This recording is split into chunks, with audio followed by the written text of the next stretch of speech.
देखने वाले हैं हमारा सबक 10वां मराठा हुकूमत की तोसी, उसके सवालात के जवाब। पहला है मतलब बताइए, उसमें नंबर 1 है चौथाई। चौथाई यानी महसूल का 1/4 हिस्सा। और दूसरा है सरदेशमुखी। सरदेशमुखी यानी महसूल का 10वां हिस्सा।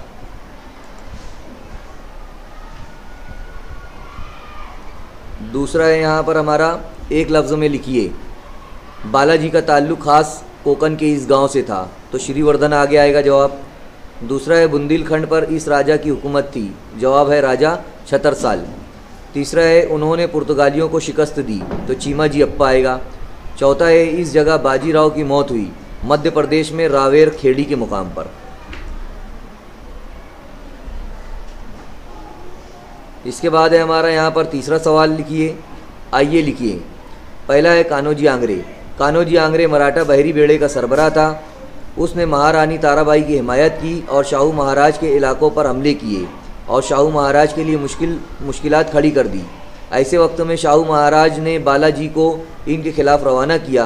बालाजी ने लड़ाई को टालकर सिफारत के ज़रिए कान्होजी को शाहू महाराज की हिमायत में कर लिया।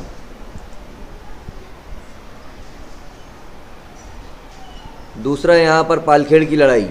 मुग़ल बादशाह फ़र्रुख़ ने निज़ामुल मुल्क को दक्कन का सूबेदार मुकर्रर किया। 1713 में निज़ाम ने हैदराबाद में अपनी अलहदा हुकूमत कायम करने की कोशिश की। बादशाह ने मराठों को दक्कन में मुग़ल सूबों से चौथाई और सरदेशमुखी वसूल करने का इख्तियार दे रखा था।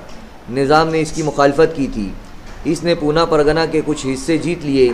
बाजीराव ने निज़ाम को पसपा करने के फ़ैसला किया। इसने पालखेड़ के मुकाम पर जंग का ऐलान कर दिया और निज़ाम को शिकस्त दी। तब जाकर निज़ाम ने मराठों का चौथाई और सरदेशमुखी वसूल करने का हक तस्लीम किया।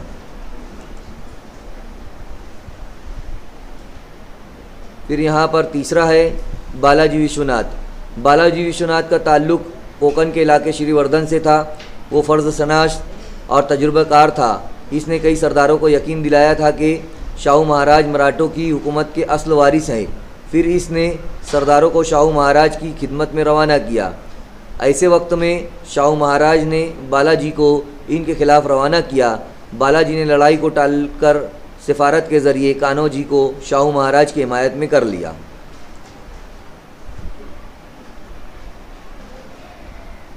चौथा है यहाँ पर बाजीराव अव्वल। बालाजी विश्वनाथ के बाद शाहू महाराज ने 1720 में इसके बेटे बाजीराव अव्वल को पेशवा मुकर्रर किया। अपनी पेशवाई के 20 वर्षों में उसने मराठा हुकूमत की तोसी में अहम रोल अदा किया। बाजीराव एक उम्दा सिपाही थे। अपनी बहादुरी की बिना पर उन्होंने शुमाली भारत में मराठों का तसल्लुत कायम करने में अहम रोल निभाया। अप्रैल 1740 में नर्मदा नदी के किनारे रावेर खेड़ी के मुकाम पर बाजीराव की मौत हुई।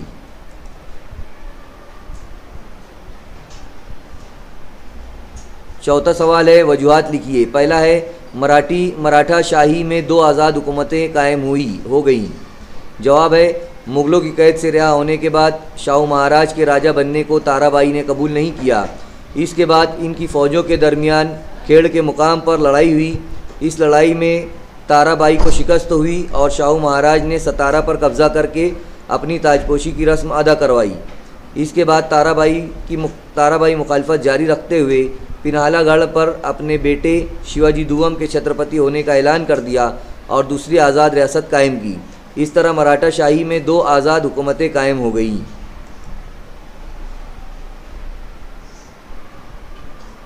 दूसरा है आज़म शाह ने शाहू महाराज को कैद से रिहा कर दिया।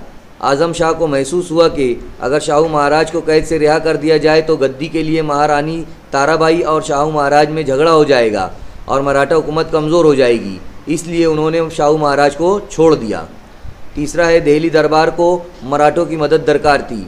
जवाब शहंशाह औरंगज़ेब के इंतकाल के बाद दिल्ली की मुग़ल हुकूमत कमज़ोर हो गई थी। मुग़लों को शुमाल मगरिब से ईरानी और अफ़गानी फ़ौज के हमलों का खौफ था।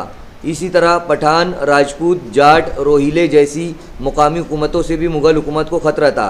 इसलिए दिल्ली दरबार को मराठों की मदद दरकार थी। इस तरह से हमारा ये 10वें सबक के सवालात के जवाब यहाँ पर मुकम्मल होते हैं।